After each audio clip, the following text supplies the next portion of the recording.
Hello, everyone. This is Erin, your Red Bottom Realtor, coming to you talking about the foundational information that's needed for home buyers. So, this is talking to all of my future and potential home buyers that are employed by an employer, meaning that you're getting a W 2. Now, if you're self employed, I can still help. We can talk about it later, or you can just hit me up, and my link is below.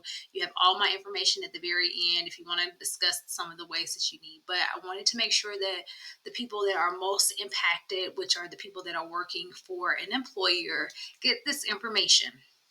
The first thing you need is your W 2 forms for the last 2 years. If there's a problem with you getting your W 2 forms for the last 2 years, you can always use your tax returns for the last 2 years as well. So depending upon the scenario, if you've changed jobs quite frequently, they may ask for both. You need your pay stubs for the last 30 days. So no matter if I will say for some of my government employers, my government employees that are maybe getting paid monthly, the amount of pay stubs may be a little more. The timeline may be a little more extended just to show the frequency of it. But generally, it's the last 30 days. So, but it may go up to 60 or 90, depending upon the frequency of you getting paid. The next thing is to have at least two bank statements. Now, sometimes they ask for it, sometimes they don't, depending upon the situation and how much financing that you may need.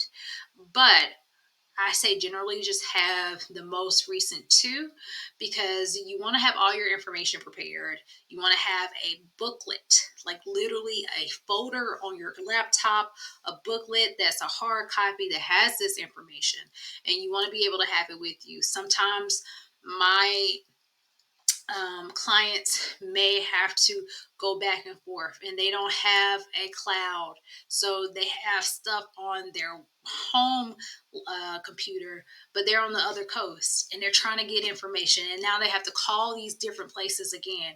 And that's why I always suggest, no matter what, if you have a soft copy, make sure you have a hard copy of this information too.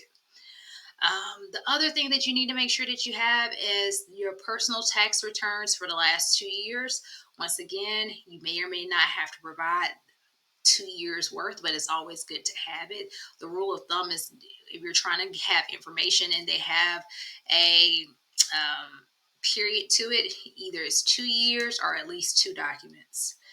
And I always tell people, and this is kind of like a bonus, um, your most recent end of the year pay stub, if your income includes overtime and bonuses. So for the people who have a base salary, but then you might have some type of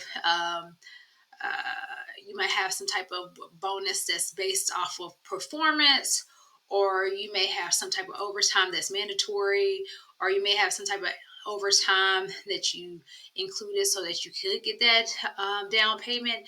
Make sure you just have that information. Uh, Once again, it may not be asked by your mortgage lender or broker, but I like all of my clients to be ready so they, when it's needed, all that information can be just sent to the mortgage lender and the mortgage broker. And then if we need to have additional conversations, we can. If you have any questions about the foundational information needed to be a home buyer, listen, I'm right here. I'm always accessible. You'll see my information below. You'll also see my information in the next slide. Don't be afraid to reach out. I look forward to hearing from you guys. And if you have any questions, just put them down below.